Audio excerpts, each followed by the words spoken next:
কিসের রাজনীতি?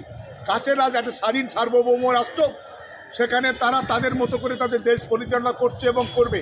কিসের রাজনীতি? আজকে শুভেন্দুর রাজনীতি কি? শুভেন্দুর রাজনীতি তো হিন্দু মুসলমান, শিবন্দুর রাজনীতি তো হচ্ছে মন্দির মসজিদ। শুভেন্দু কখনো কোনো গঠনমূলক আলোচনা করে? ওর তো রাজনৈতিকভাবে ও তো দেউলিয়া হয়ে গেছে, ওর সমস্ত রকম তো কোলাপস হয়ে যাচ্ছে, প্রতিদিন দেয়ালে পিঠ থেকে যাচ্ছে। ওর কোনো ইস্যু নেই, কোনো প্রোগ্রাম নেই, কোনো প্রোপাগান্ডা নেই। হিন্দু মুসলমান উগ্র সনাতনী একজোট হও, হিন্দু রাষ্ট্র হবে, ইত্যাদি ইত্যাদি সব তো দেখাচ্ছে। এই সব তো ভারতবর্ষের সংবিধান বিরোধী কথাবার্তা, ভারতবর্ষের আইন বিরোধী কথাবার্তা। ভারতবর্ষের সংবিধান বলছে দেশের সমস্ত নাগরিক কোনো ধর্ম বর্ণ নির্বিশেষে প্রত্যেকের তাকে সমান অধিকার, সেখানে কোনো রকম কোনো ইনজাস্টিস করা হবে না, যে কোনো ধর্মের ভিত্তিতে, জাতের ভিত্তিতে, সম্প্রদায়ের ভিত্তিতে। আজকে শুভেন্দু আজকে যা কথা বলছে এ তো সমস্ত সংবিধান বিরোধী, আইন বিরোধী কথাবার্তা। ফলে এই শুভেন্দু আসলে রাজনৈতিকভাবে দেউলিয়া হয়ে গেছে এবং তার আর কোনো ইস্যু নেই।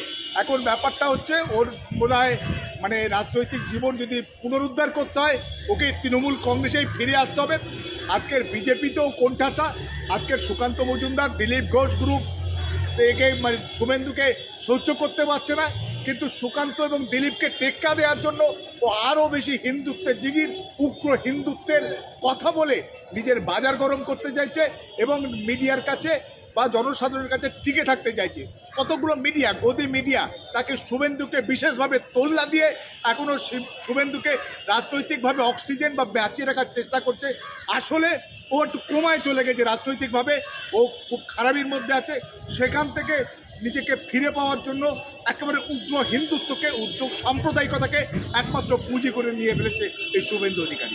শুভেন্দু অধিকারী বলছে বাংলাদেশে যারা বিতাড়িত হয়েছে সে কষ্ট আমি বুঝি, যেহেতু আমার মাও একসময় এই ধর্মের মেরুকরণে আমার মাও একসময় চলে এসেছে। আসলে শুভেন্দুর মা যদি চলে আসে তাহলে শুভেন্দু হচ্ছে তার মানে ওর মায়ের দিক দিয়ে ও কিন্তু বাংলাদেশ, ফলে ও তার মানে এই বাংলায় এসে অস্থিরতা এবং অরাজকতা সৃষ্টির চেষ্টা করছে। ফলে বাংলাদেশ একটা স্বাধীন রাষ্ট্র, তারা কিভাবে করবে? তবে বাংলাদেশের আমি মনে করি যে সংখ্যালঘুরাও অত্যন্ত ভালো আছে। সেখানে সরকারি হিসেব বলছে 8% মতো ওখানে সংখ্যালঘু মানুষের বাস, কিন্তু সরকারি চাকরিতে তাদের প্রতিনিধিত্ব আপনারা শুনলে চমকে উঠবেন, প্রায় 25%। 8% সংখ্যালঘু, সেখানে 25% সরকারি চাকরিতে প্রতিনিধিত্ব। প্রশাসনের ওপরতলায় তারা ব্যাপক সংখ্যায় তারা অংশগ্রহণ করছে।